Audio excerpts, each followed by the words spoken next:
So then the next day, Sally and Tom had been dreaming about their trip to London for months.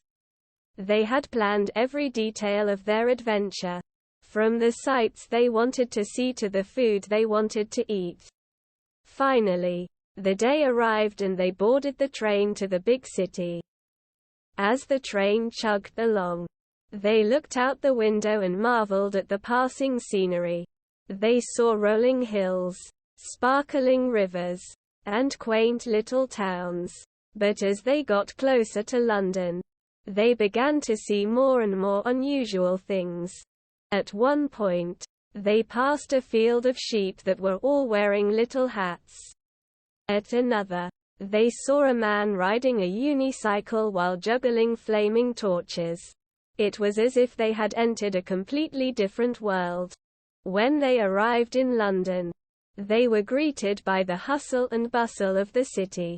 They navigated the crowded streets and visited all the landmarks they had planned to see, from Buckingham Palace to the Tower of London. But when it was time to head back home, Sally and Tom realized that they had lost their train tickets.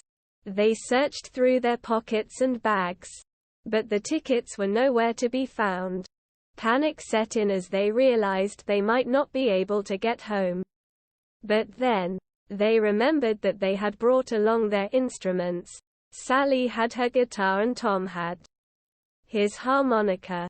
They decided to try busking in a nearby park to earn some money for their return tickets. They played their hearts out, and soon a small crowd had gathered around them. People tossed coins and bills into the guitar case, and before they knew it, they had earned enough money for 2 train tickets back home. As they boarded the train, exhausted but elated, Sally and Tom looked back on their adventure. It had been a crazy and unexpected journey, but they had made it through with their wits and their music. They knew they would never forget their trip to London and the unforgettable experiences they had shared together.